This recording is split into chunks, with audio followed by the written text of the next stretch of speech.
तो भाई सुबह 6:30 बजे हम लोग पहुंच गए थे दिल्ली, और जिस दोस्त को हमें फ़ोन करके लेने आना चाहिए था वो भाई अपने हाथी घोड़े बेच के फुल सोया हुआ था। तो आज थी शिवरात्रि, तो हमने कहा क्यों ना नहा धो के एक बार पहले मंदिर जाके आ जाते, क्योंकि शादी में भी टाइम था। तो हम लोग नहा धो के चले गए मंदिर। शिवरात्रि थी तो हर जगह मेले लगे हुए थे, छोटी छोटी दुकानें लगी हुई थी और भीड़ भी काफ़ी ज़्यादा अच्छी थी। तो पूजा वूजा करने के बाद हम लोग चले गए दूल्हे के घर पे, और दूल्हे राजा हमसे पहले ही नोटों के माला लेके तैयार थे और हमको बोला कि भाई तुम एक गाड़ी पकड़ो और चुपचाप निकल जाओ शादी के लिए। तो हम लोग दूल्हे से भी पहले निकल गए थे हाईवे पे, क्योंकि रास्ता थोड़ा सा लंबा था। तो हम लोग अपना तीनों एंजॉय करते हुए जा रहे थे आगे को।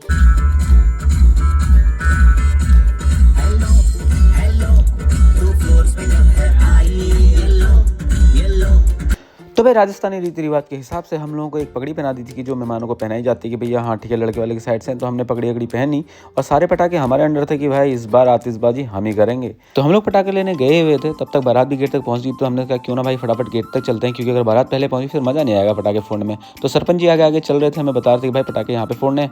मैं चलो ठीक है यहीं से फोड़ना स्टार्ट कर देते हैं।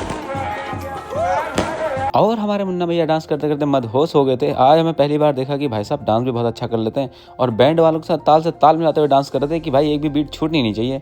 और आखिरकार हमारा गधा घोड़ी चढ़ ही गया था, और दूल्हे राजा जी लग तो काफी अच्छे रहे थे। और फिर थोड़ी देर में भाई को फिर से घोड़े से उतार कर नीचे जमीन पे लाया गया, और गेट पे थोड़ी देर जीजा और सालियों के बीच में कुछ सौदेबाजी हुई, और फाइनली लास्ट में कुछ ना कुछ डील साइन हो गई थी, और हम लोग गेट के अंदर चले गए थे। और अंदर जाते हमने सोचा क्यों ना भाई एक बार टिक्की ट्राई कर लेते हैं, और टिक्की में भाई बहुत मजा आया। और पूरी शादी में सिर्फ मैंने टिक्की खाई है, उसके बाद मैं डांस करने बिजी रह गया था, तो हमने कुछ खाया भी नहीं। तो उतनी देर में होती है भाभी की ग्रैंड एंट्री, और भाभी बहुत ज्यादा प्यारी लग रही थी। और भाभी को आते हुए देख के भाई साहब अंदर ही अंदर खुश हो रहे हैं कि भाई ये मुझे कहाँ से मिल गई, इतना तो मैं डिजर्व भी नहीं करता था। और उसके बाद दोनों राम सीता की जोड़ी स्टेज पे खड़ी हुई थी और साथ में खड़े हुए थे, और भी ज्यादा प्यारे लग थे, क्योंकि इसके बाद बार थी वरमाला की।